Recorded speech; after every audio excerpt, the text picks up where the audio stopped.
আসসালামু আলাইকুম প্রিয় দর্শক, অন্য মঞ্চের আলাপচারিতায় আপনাদের সকলকে স্বাগত জানাচ্ছি। প্রিয় বন্ধুরা, প্রীতি সালাম এবং শুভেচ্ছা নেবেন।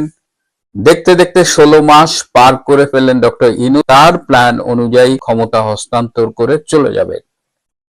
এতদিন 16 মাস যে তিনি ক্ষমতা চালালেন, ছোটখাটো চ্যালেঞ্জ থাকলেও তিনি মোটামুটি উতরে গেছেন। কিন্তু এখন কি তিনি পারবেন? তিনি কি আদৌ নির্বাচনটি অনুষ্ঠিত করতে পারবেন, নাকি তার আগেই বাংলাদেশে কোনো পরিবর্তন আসবে?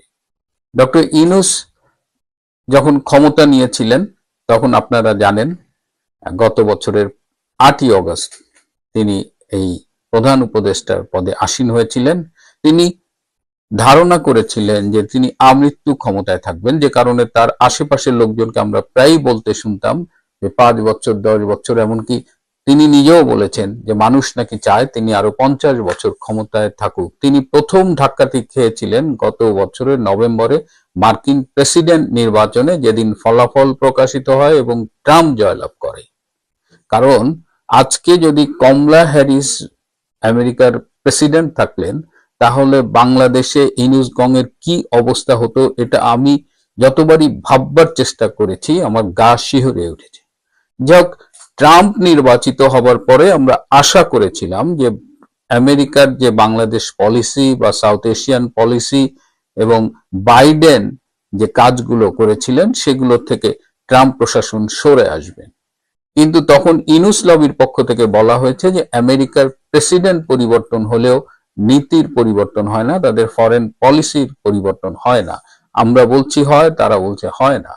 কিন্তু বাস্তবতাটা ছিল যে ট্রাম্প ক্ষমতা নেওয়ার পরে বিশ্বের অনেকগুলো জরুরি ইভেন্টে সে ইনভলভ ছিল, এবং তার মধ্যে একটা হলো গাজা এবং ইসরায়েলের লড়াই, আরেকটা হলো ইউক্রেন এবং রাশিয়ার লড়াই। এর বাইরেও অনেক দেশের সংঘাতের সাথে আমেরিকা জড়িয়ে গিয়েছিল এবং তারা সেই সংঘাতগুলো মিটিয়েছে বলে ট্রাম্প দাবি করে। এই অবস্থায় বাংলাদেশে আমরা দেখেছি যে বাইডেন প্রশাসনের প্রভাবটা কিন্তু অনেকদিন ছিল। আর একটা জিনিস আমরা খেয়াল করেছি যে বাংলাদেশের ঢাকায় মার্কিন দূতাবাসে যারা কর্মরত ছিলেন এবং অনেকে এখনো আছেন, তারা বাইডেন প্রশাসন কর্তৃক এখানে প্রেরিত ছিলেন। তো ন্যাচারালি সেই মানুষগুলো বাইডেনের সেই পলিসি ইমপ্লিমেন্ট করার জন্য অনেক বেশি মনোযোগী ছিলেন। কিন্তু আজকে ঢাকা মার্কিন দূতাবাসের যদি আমরা তাকাই, বিশেষ করে আমেরিকান যারা কাজ করত, বাইডেন অ্যাডমিনিস্ট্রেশন যাদের এখানে পোস্টিং দিয়েছিল, তারা অধিকাংশই আমেরিকায় ফিরে গেছে। এখন এই ট্রেসি অ্যান্ড জ্যাকবসনের মতো কয়েকজন আছে। এবং গত অক্টোবর পর্যন্ত বলতে গেলে যে ট্রাম্প অ্যাডমিনিস্ট্রেশন সাউথ এশিয়ার ব্যাপারে তখনও পুরা গুছিয়ে আনতে পারেনি। এবং আপনারা দেখেছেন যে ভারতের সাথে 10 বছরের ডিফেন্স চুক্তি স্বাক্ষরিত হয়েছে আমেরিকার।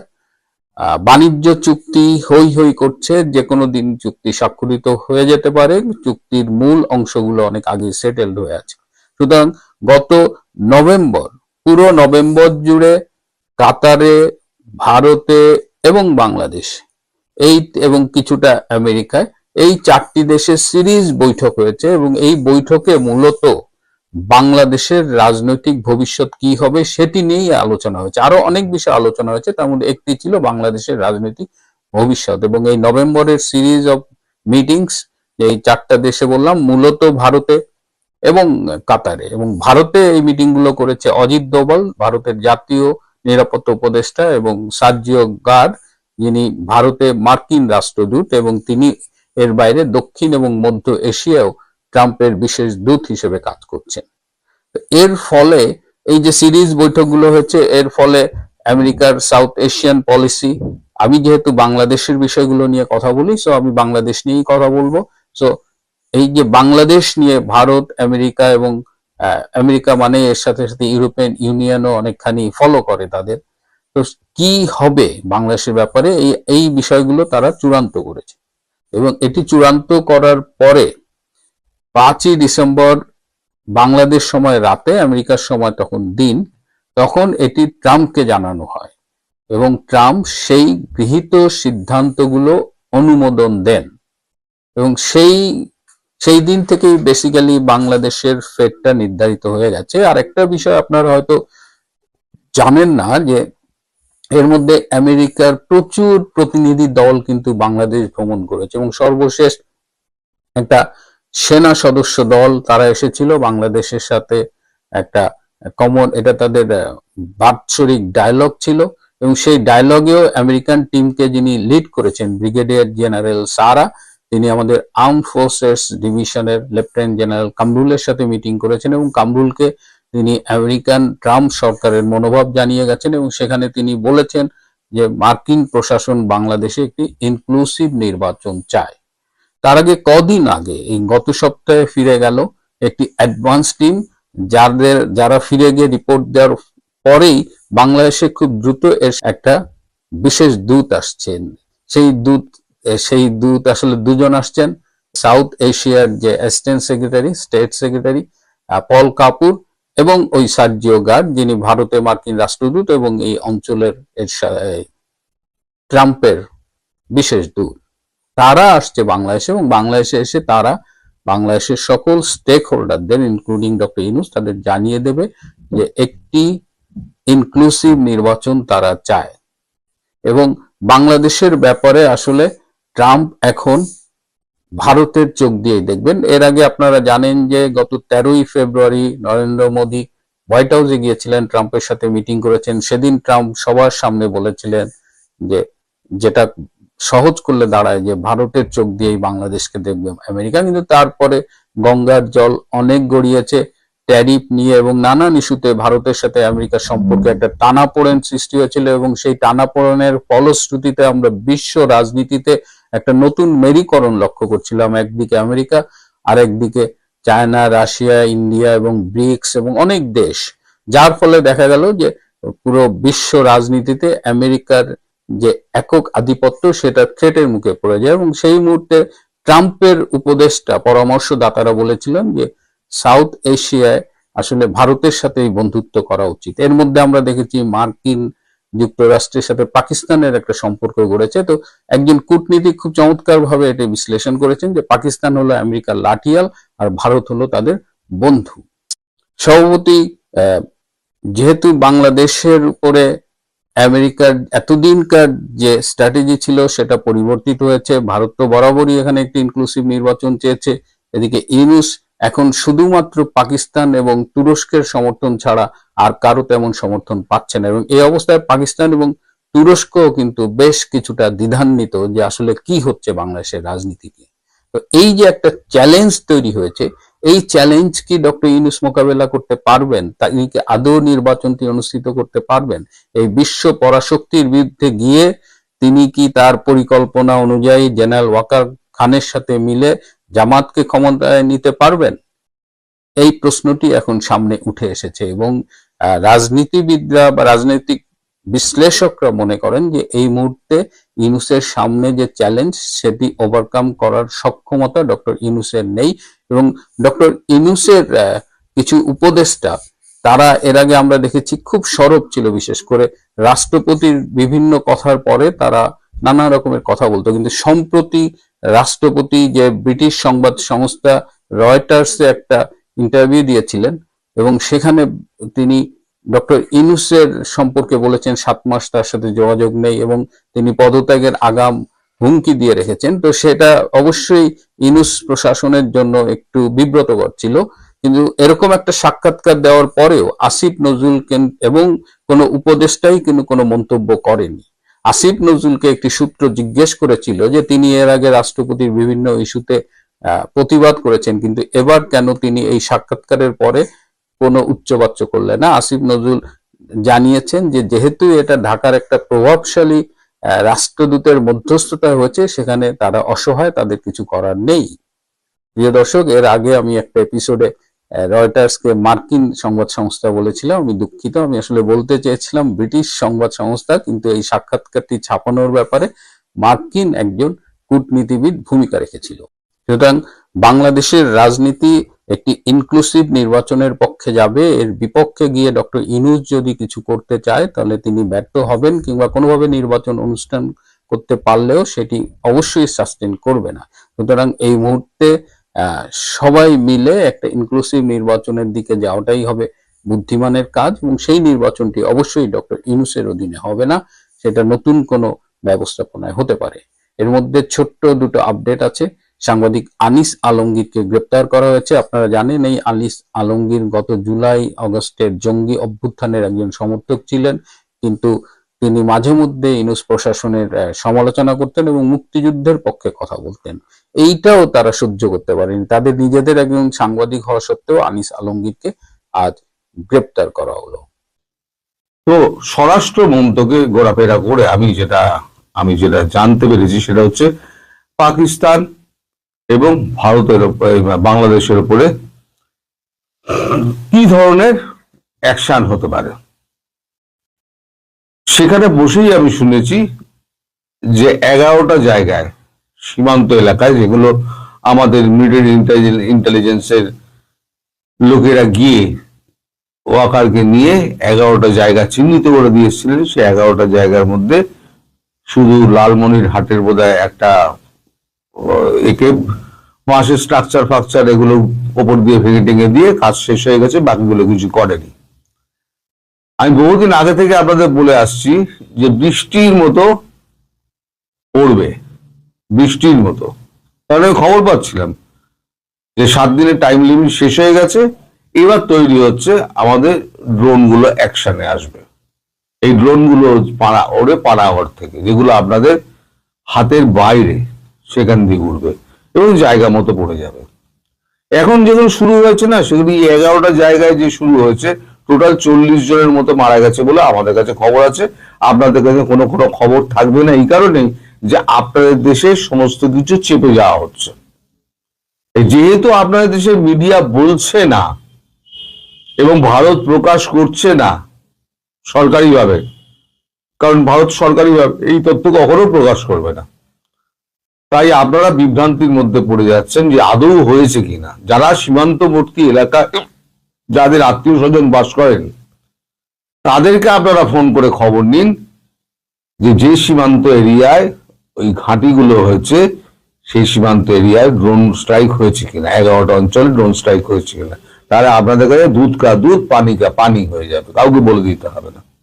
এই সত্যি হয়েছে কিনা, মানে আদৌ হয়েছে কিনা, এই প্রশ্ন যেগুলো আপনারা কমেন্টে করেন না, তার উত্তর আপনারা আত্মীয় স্বজন বন্ধু বান্ধবের মাধ্যমেই পেয়ে যাবেন। কারণ আপনাদের দেশটা খুব ছোট দেশ, একে অপরের সঙ্গে আপনাদের খুব ভালো ঘনিষ্ঠ পরিচয় আছে, ফলে জানতে আপনাদের কোনো অসুবিধা নেই। তবে এ তো গেল শুধু ড্রোন হামলা হবে না, এটাকে বলবো শিলাবৃষ্টি। টুকটাক শিল পড়েছে, এরপর শিলাবৃষ্টির পর হয় কি ঝোড়ো বৃষ্টি। এবার ঝড়ের আশঙ্কা আপনারা করুন, যে কোনো সময় ঝাঁকে ঝাঁকে ড্রোন আপনাদের এই সব ক্যান্টনমেন্ট, ড্রোন এবং মিসাইল, এরা কিন্তু আক্রান্ত হবে যে কোনো দিন, যে কোনো সময়। যেটুকু আমি বুঝলাম যে পাকিস্তানে যে ভুলটা ভারত করেছিল, 4 দিনের মধ্যে যুদ্ধটা বন্ধ করে দিয়ে ওরা মাপ চাইলো, ওরা যুদ্ধবিরতি চাইলো, আমরা যুদ্ধ বন্ধ করে দিলাম। পাকিস্তানের ব্যাপারে যে ভুলটা করেছিল, যেটা আমি বারবার মানে বলি যে এটা ভুল হয়েছে, এটা করা হচ্ছে, থেমে যাওয়া উচিত হয়নি, সেটা এখন ভারতবর্ষ উপলব্ধি করেছেন প্রধানমন্ত্রী। তিনি এবার ঠিক করেছেন যে শুরু হলে আর শেষ না হওয়া পর্যন্ত ছাড়বো না। সুতরাং বাংলাদেশে শুরু হোক অথবা পাকিস্তানে শুরু হোক, একটা বা দুদিকে যখন একই সঙ্গে হবে অথবা আলাদা করে হবে, তখন কিন্তু একদম শেষ অবধি করে ভারত ছাড়বে, নিশ্চিহ্ন করে দেবে, করে ভারত ছাড়বে। কারণ ভারত আর সহ্য করবে না। আমাদের দেশে যারা লিব্রান্ডু রয়েছে, মানে বামপন্থী, লিবারেল এবং লেফটিস্ট প্লাস গান্ডু, তিনটে যুক্ত করে হয় লিব্রান্ডু। They love to say we are loving people, there are good terrorist, bad terrorist. আরে ভাই, গুড টেরোরিস্ট ব্যাড টেরোরিস্ট বলে কিছু নেই। টেরোরিস্ট ইজ টেরোরিস্ট, তার আবার গুড ব্যাডের কি আছে? আজকে দেশে গণতন্ত্র আছে, বাক স্বাধীনতা আছে, তুমি কথা বলে যাচ্ছ, भाई give a thanks to your parents. आपका जन्म यहां पर हुआ है। অরুন্ধতী রায় জামিয়া ইউনিভার্সিটিতে দাঁড়িয়ে, জামিয়া উমিয়া ইউনিভার্সিটিতে দাঁড়িয়ে তিনি বাংলাদেশের ড্রোন অ্যাটাকে তিনি সমালোচনা করছেন। Who are you to criticize India government? আপনি কে? যিনি বলেছিলেন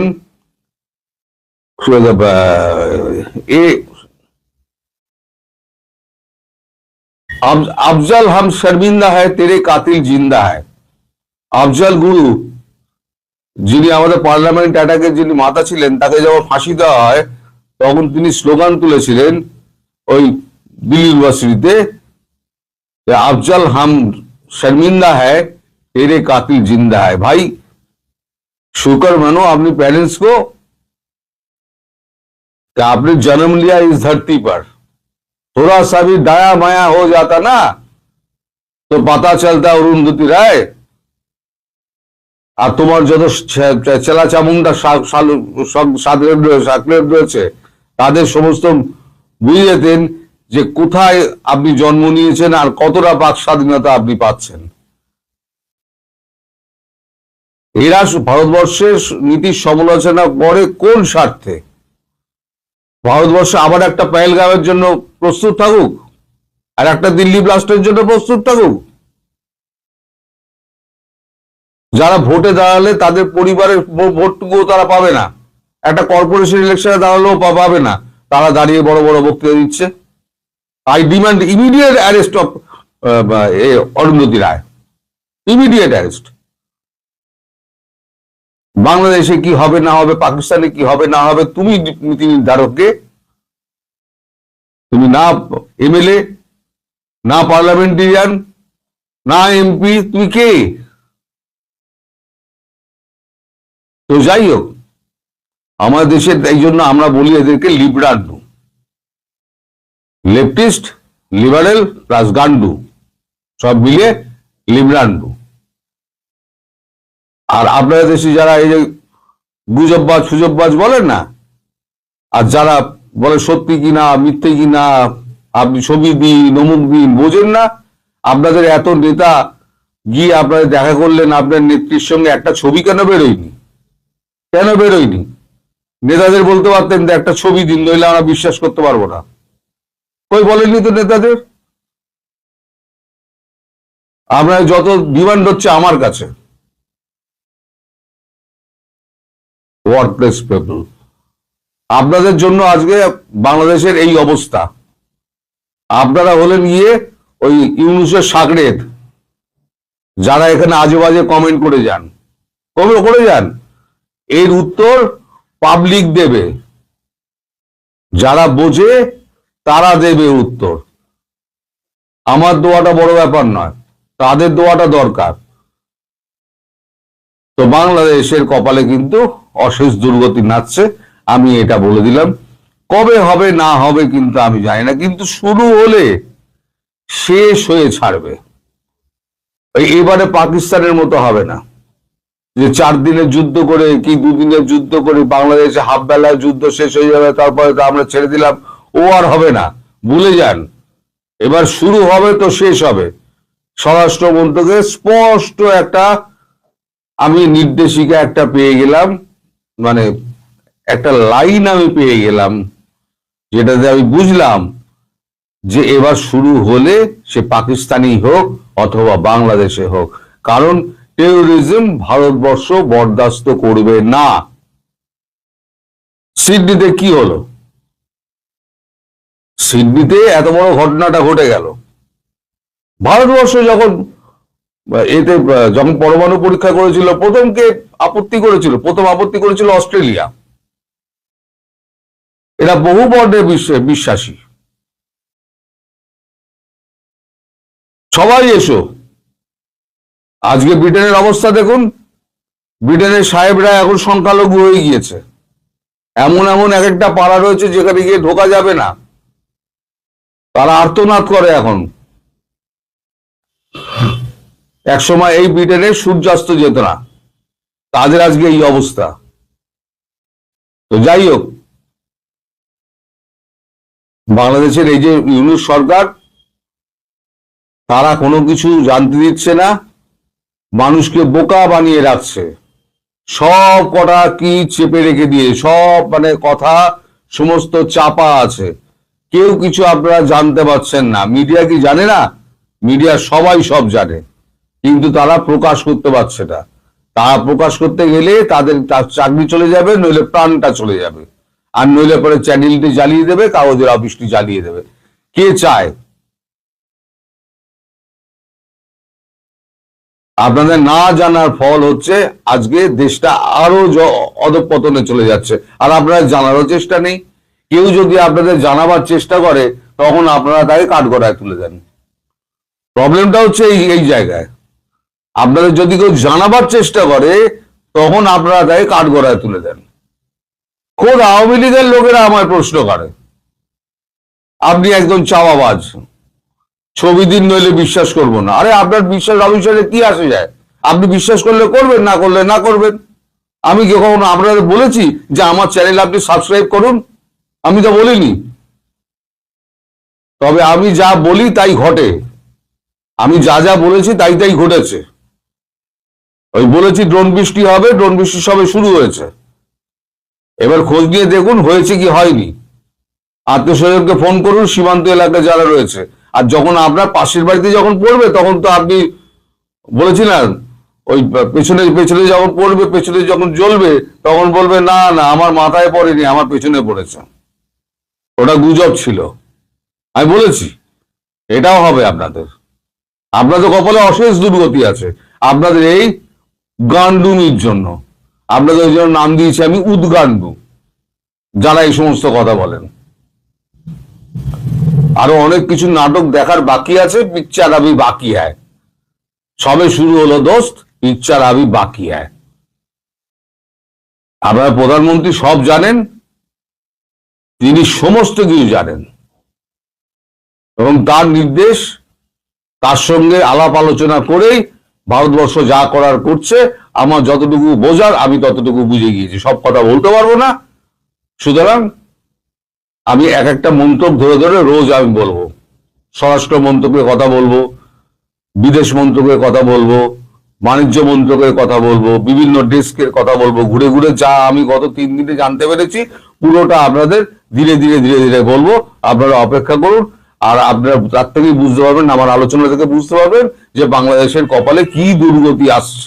সে বাণিজ্য থেকে আরম্ভ করে আর অস্ত্র পর্যন্ত, লড়াই পর্যন্ত, সব নিয়ে কি দুর্গতি আসছে ধীরে ধীরে বুঝতে পারবেন। আমি ধীরে ধীরে সব বলবো। 2023 সালের 12 জুন বরিশাল সিটি কর্পোরেশনের নির্বাচন চলছিল, এবং বরিশাল সিটি কর্পোরেশন নির্বাচনে ইসলামী আন্দোলন বাংলাদেশের প্রার্থী ফয়জুল করিম, তার উপরে হামলার ঘটনা ঘটে।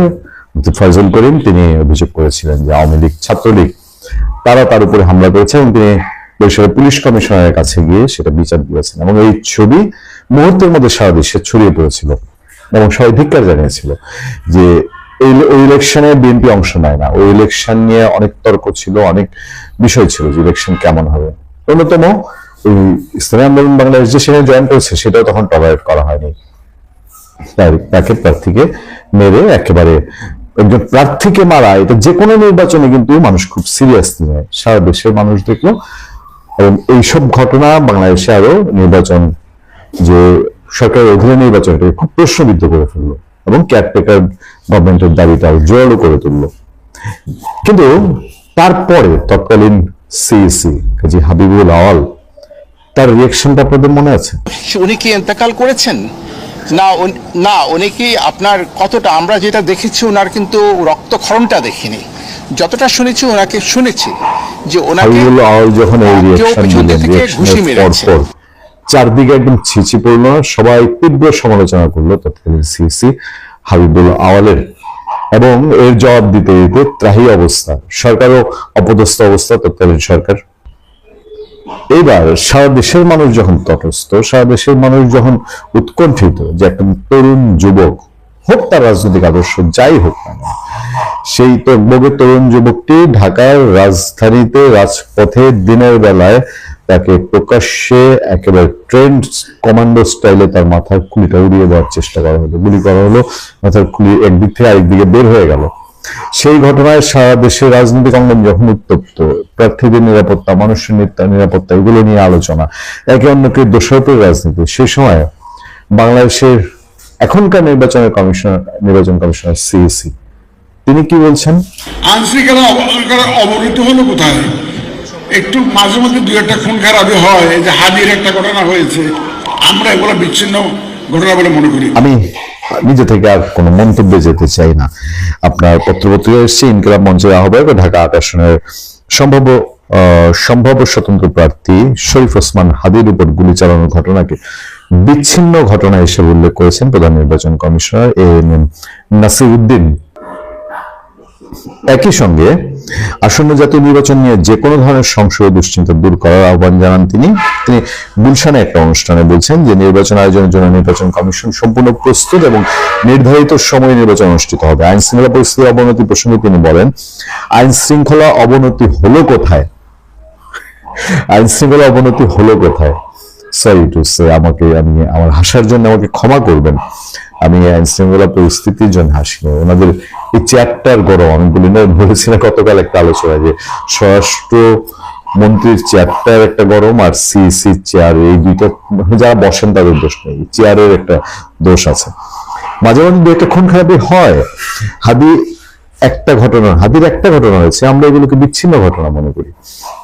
সিম্পল ব্যাপার। ঢাকা শহরে বছরে একটা দুইটা যদি এরকম দিনে দুপুরে রিক্সা দিয়ে জুম্মার নামাজ পড়ে যাবে, আইসা কমান্ডো স্টাইলে মাথার মধ্যে পিস্তল ঠেকায়, যদি 2 কোটি 3 কোটির মানুষে একটা দুইটা নাই পড়ে, তাহলে এইটা তো মাঝে মধ্যে হবেই। এটা কোনো বিষয় নাকি? আপনারা কি বলেন এসব অযথা টেনশন করেন? এই ধরনের ঘটনা তো সবসময় ছিল, আগে ছিল, এখনো হবে। আগে কি আসনুল্লাহ মাস্টার খুন হয় নাই? ঠিক তো, হ্যাঁ, আওয়ামী লীগের সময় বেশ ফের করে আসনুল্লাহ মাস্টারকে খুন করে ফেলছে, তখন করছে, এখনো করবে। আগে করছে, তখন আপনারা ছিলেন, তাই না? সিসি যেহেতু বলছেন, হ্যাঁ, এরকম তো অনেক আগেও হয়েছে। একটু ব্রেকেটে আমার সাথে সামনে যে নিউজটা পড়ছি না ইত্তেফাকে, সেখানে ব্রেকেটে আবার লিখেছে হেসে, আমরা ভিডিও আছে। সিসিআর বলেন, ঘটনা তো অনেক আছে। আমাদের কিবরিয়া সাহেব, former final foreign minister, foreign minister Kibria সাহেব খুন হন নাই? ইলেকশন সময় এই ধরনের ঘটনা বাংলাদেশে হয়, এগুলো নতুন কিছু না। আমাকে একজন ফোন দিয়েছিল, বুঝছেন? তাই বলো, আরে ভাই, তাই তো শোন, এগুলো ঘরের ভেতরে বলা যায়, ঘরের ভেতরে আড্ডায় বলা যায়। ওই চেয়ারে বসে বলা যায় কিনা? ওই চেয়ারে বসলে বোধহয় মানুষ ভুলে যায়, আমি ঠিক জানি না। আমরা এখন শান্তিতে চলাফেরা করতে পারতেছি। আমার মতন একটু বাউন্ডলে জীবনযাপনে অভ্যস্ত হন স্যার। আমি রাত 2টা 3টায় আমার স্ত্রীকে নিয়ে, আমার কন্যাকে নিয়ে আমি মন চায় মিরপুর থেকে আমি ওই চাংখার পুলে গিয়ে আমি বট ভাজি খাবো আর গরম লুচি বা পরোটা খাবো। হ্যাঁ, খুব পেরেছি। 2001 সালের পর থেকে পারতাম। যখন র্যাব আসছে, 3 সালের পর যখন র্যাব আসছে না, র্যাব আসার পর থেকে ঢাকা শহরে চলতে টেনশন হতো না। আর এর আগে আমি ঢাকা শহরে আমি কাজীপাড়ায় থাকতাম, সেখান থেকে ফার্মগেট আসতে ভয় পেতাম, কারণ ওই রাস্তাটা, যে নির্বাচন কমিশনের সামনে রাস্তাটা, ওটা গিজ গিজ করতো ছিনতাই গাড়ি, 7টা 8টা করে দিকে চলা যেত না। কিন্তু 2003 সালের পর আমি আবার ওই রাস্তায় 12টা 1টা 2টায় চলতাম। এই কিছুদিন আগে পর্যন্ত, এই যে 24 সালের 5 আগস্ট আগে পর্যন্ত আমি চলছি ওদিকে, কেন যেন ভয় লাগতো না, কারণ আমরা দেখতে পরীক্ষা করে দেখেছিলাম যে ছিনতাইকারী অত একটা টেনশন নাই, ছিল একটু ভেতর দিকে, গভীরের দিকে, অত টেনশন নেই। কিন্তু এখন রাত্রে 12টার সময় আমার যদি আরো 1 লাখ টাকা সাথে পেশোয়ারি বিফ নতুন আমদানি হওয়া পাকিস্তান থেকে, তারপরে ধরেন কাবুলি পোলাও, আরো কিছু, হ্যাঁ, উটের বিরিয়ানি দিয়ে আমাদের দাওয়াত দেন না, তো আমি রাত্রে 10টার দিকে স্ত্রী কন্যা নিয়ে তো যাওয়া দূরের কথা, আমি যাবো না। এখন আমাদের সিইসি সাহেব রাত্রে এই বাংলাদেশে এখন রাস্তায় ঘোরাফেরা করতে পারতেছেন, শান্তিতে ঘুমাতে পারতেছেন, এটা নিশ্চয়ই সুক্রিয়া আদায় করার বিষয়। আইন শৃঙ্খলা পরিস্থিতি অবনতি হয়নি। আমরা গতকালই আইন শৃঙ্খলা বাহিনীর টপ বসদের সঙ্গে সভা করেছি। বাংলাদেশে আমি এমন কোন একজন পুলিশ বা আইনশৃঙ্খলা বাহিনীর ঊর্ধ্বতন কর্মকর্তা মনে করতে পারি না নাম, যে যাকে সরকার প্রধান বা ইলেকশন কমিশন ইলেকশনের সময় ডেকেছে আর এসে বলছে যে স্যার পরিস্থিতিটা একটু খারাপ, আমার কাছে বর্তমান ডাটাটা একটু বাজে, আমাকে 7টা দিন সময় দেন, আমি ঠিক করে তারপরে আপনার কাছে আসবো, এরকম কেউ বলে নাই। সুতরাং এখন তিনি এই ডাটা পেয়েছেন, ডাটা পেয়ে তিনি বলছেন, আসলে কি জানেন যে অনেক কিছু ফান করে বললাম তো, এই পথটাই হচ্ছে এরকম। কাজী হাবিবুল আওয়াল এখন কোথায় আছেন? এই সরকার দেখুন, এখানে ধরা না ধরার মতো অনেক সমালোচনার জায়গা আছে, এবার কাজী হাবিবুল আওয়াল এখন জেলখানায়।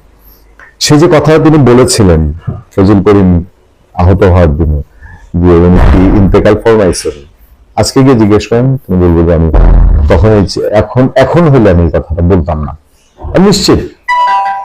এবং এই যে বর্তমান সিএসি, তিনি এখন বলছেন যে আইন শৃঙ্খলা খুব ভালো, একটা হাবি এরকম ঘটে, এটা হইতেই পারে। হ্যাঁ, এই জিনিসগুলা তিনি যদি এই চেয়ারে না থাকেন তখন তাকে আবার প্যারা দেয় কিনা, আমার কাছে শুধু এইটাই প্রশ্ন, যে কেন এইসব চেয়ারে বসলে পরে ওই যে মানুষের জীবন নিয়ে প্রশ্ন করলে পরে স্বরাষ্ট্র উপদেষ্টা এড়ায় গিয়ে আলু আর পেঁয়াজ নিয়ে কথা বলেন, চেয়ারটা ছাড়লেই তিনারা এরকম বলবেন না, বললে এগুলো সমালোচনা করবেন, আমি নিশ্চিত। ভালো থাকবেন, সুস্থ থাকবেন।